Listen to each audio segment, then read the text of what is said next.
Disney stuff, and it's one thing like when you've got like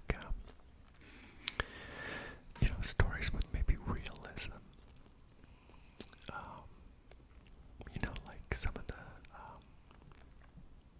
trying to think of a good example of something that's real. Maybe like one of the like really like majestic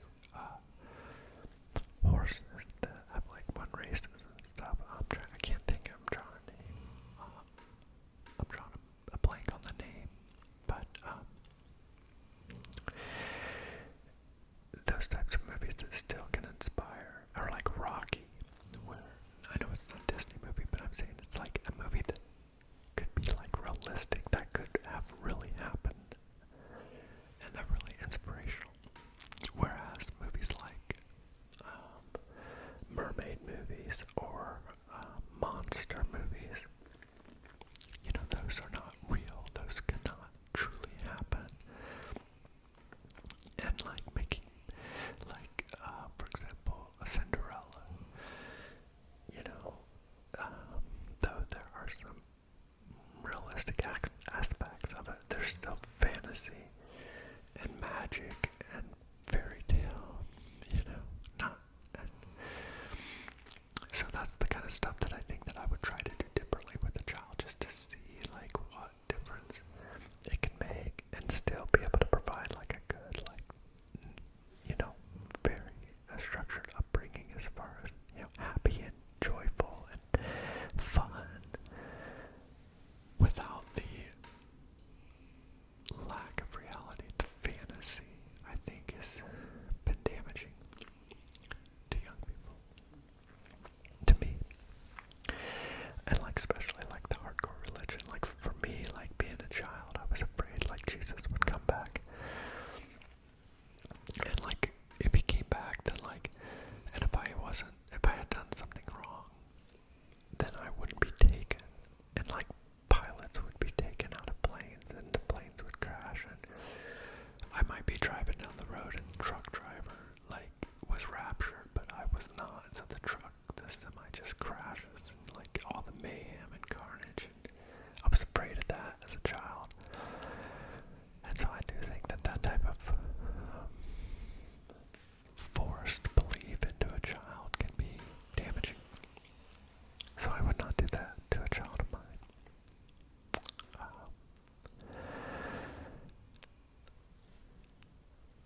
I don't blame my parents for doing what they did. I believe that they did the best they could, and I truly do believe that they believed what they were teaching me at the time.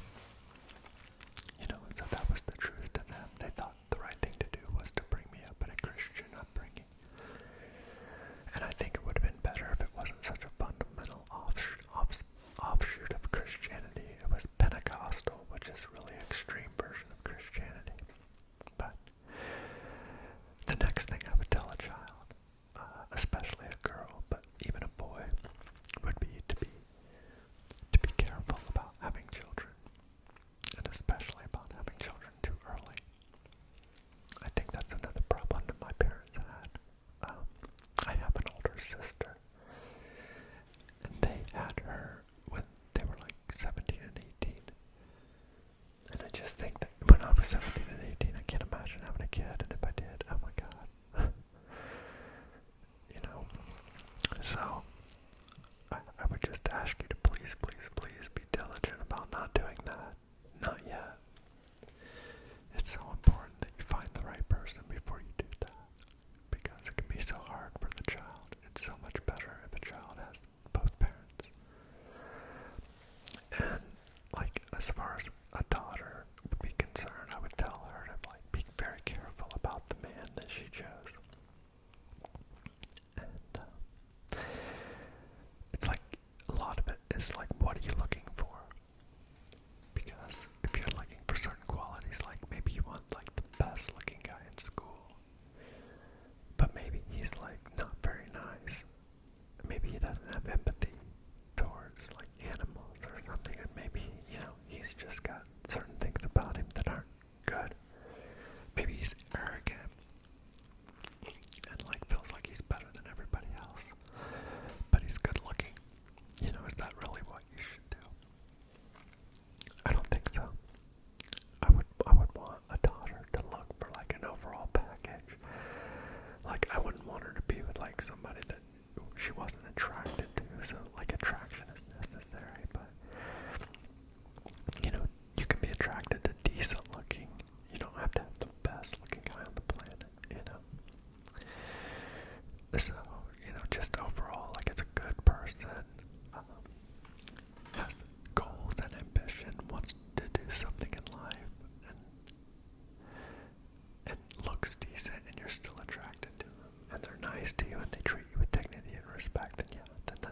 Same with a son. If I had a son, then I would tell him the same thing.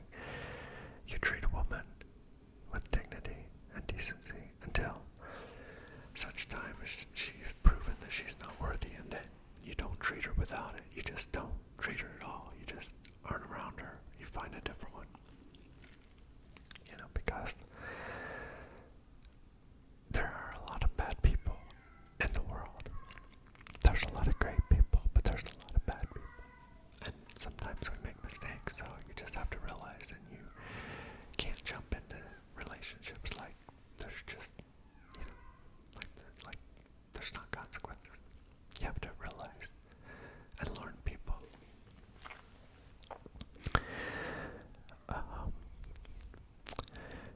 I would teach my child to be kind to other people, to be respectful of everyone,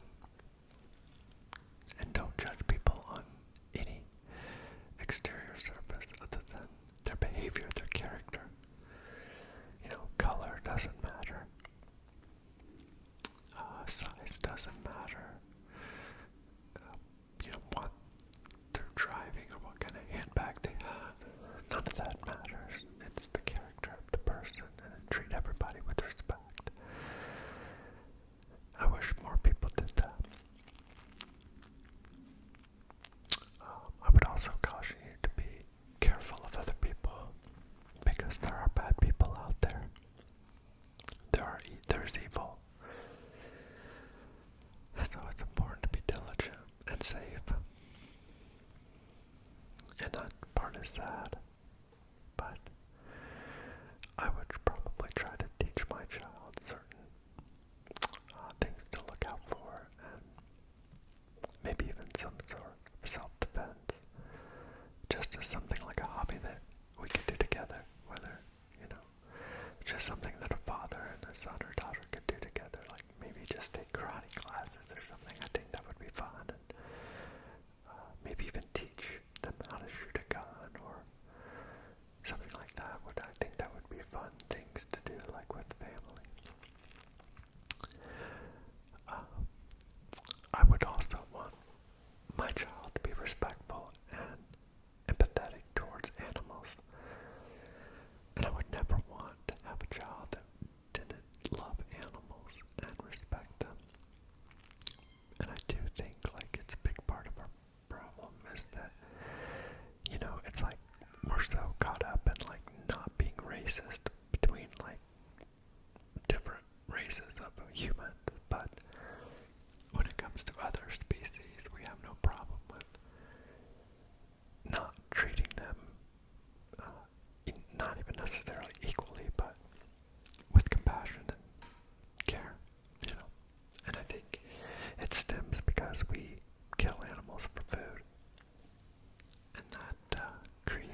work too much.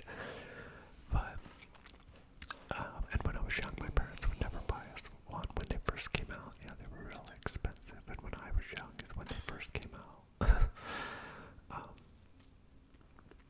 But, you know, video games are just one example. But even if it's a sport, you know, maybe try swimming, try track, try basketball, try softball, try golf, you know, and then maybe just one of them you really, really like, and that's what I would do is focus on it, you know, if it's tennis or whatever it is.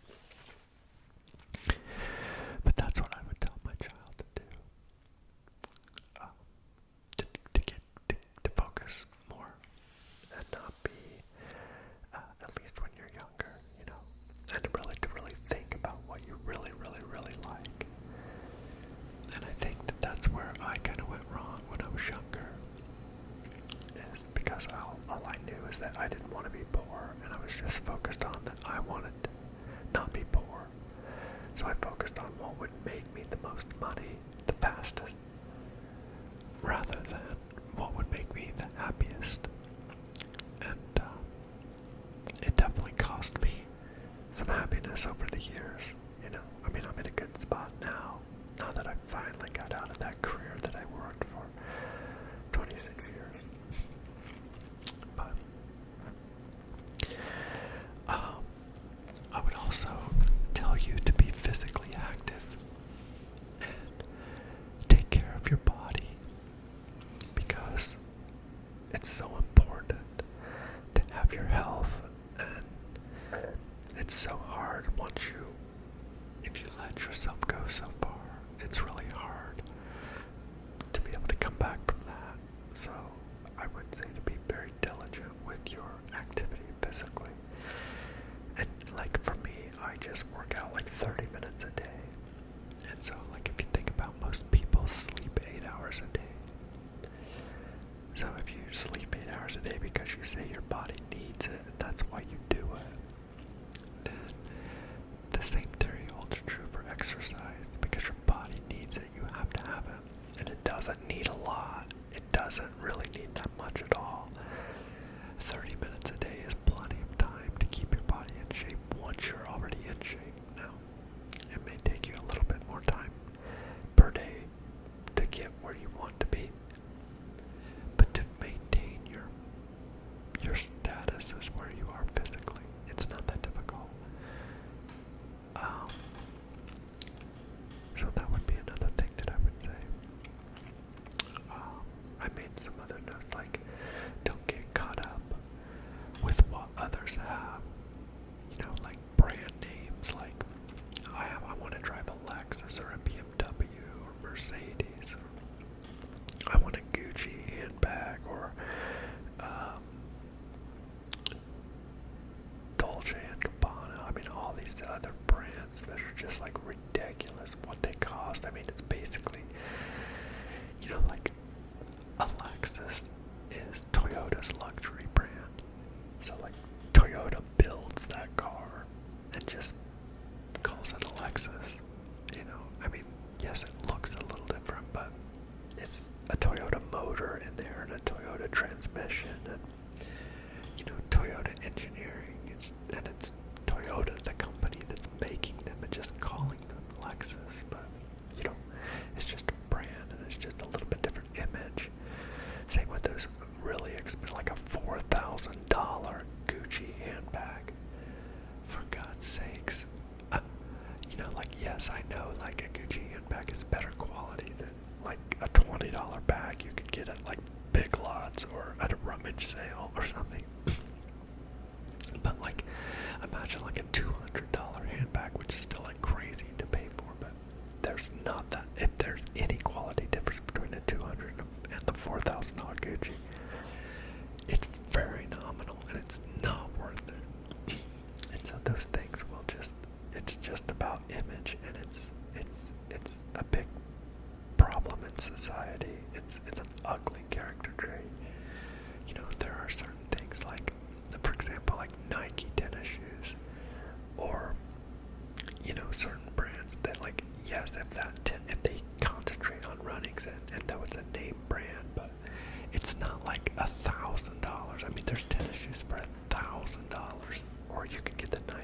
$1.89. I mean, yes, it's still a brand and it's a name brand, but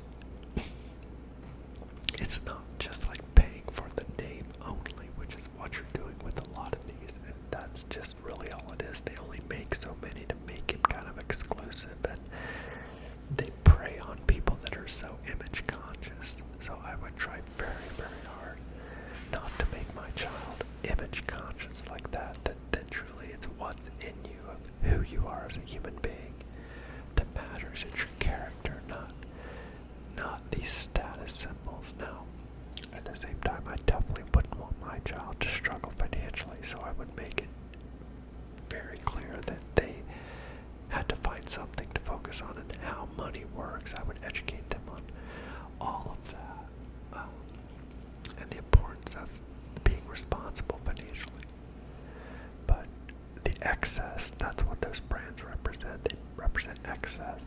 And, you know, it's one of the things that, though I feel like I live very comfortably now after I've worked so hard, I will still not, and though I could drive a Lexus instead of a Toyota, but I drive the Toyota because it's good enough. I like it, and it's fine. I don't need to just say, hey, look at me. You know, I'll wear certain name brands, like I wear a lot of Under Armour, but it's not the name that I care about. I mean, Under Armour, they're not that much more than like some brand from Target or something like that, but to me, certain things fit better, certain brands, and that is a brand that I support. But again, it's not a ridiculous name brand like a Gucci or just like a luxury brand. It's an athletic brand.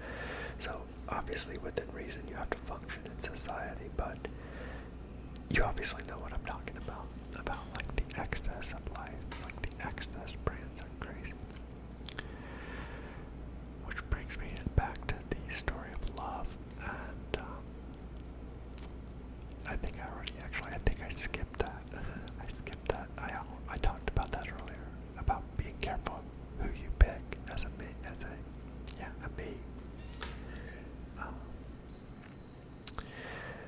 So I was going to close with this, and this part I waited till the end on this because looking at my analytics for my channel, very few people make it to the end of one of my videos. So this is only for the American listeners because I am an American, and if I had a child, I would be raising them in America. And I would definitely make my child understand the importance of what we did and America's place in the world. And though currently, you know, things are like crazy with America and really kind of crazy in the world with COVID, but historically, America has been a force for good. And we've done a lot of great things, and we are truly free here. I mean, you know, obviously I've never lived anywhere else, but I've done a lot of research about things, and, you know, that's why that's why a lot of people want to come in here, and they try to come in even illegally, because it's such a good place. But I would say to be proud of your heritage, you know, I don't care obviously I would have a white kid because I'm white, but I'm just saying if you're black, and we should be proud of our heritage, and even like with black people to say, oh well, my ancestors were slaves. Okay, well, look what you helped this country be. You helped build this country. You're not you, but your ancestors. And though yes, slavery was a cruel thing, America during her tenure has seized that. We were the first country to abolish the slave trade, and the fourth country on the planet to abolish slavery itself. So I mean, we have a good history of correcting our wrongs. And, you know, it's like even like as white people, you know, we had white people that suffered, you know, too. But, you know, our ancestors were all poor, you know. I mean, we eventually all came from a cave. I mean, we have just been, mankind has come through so much to get to where we are. We've endured unbelievable things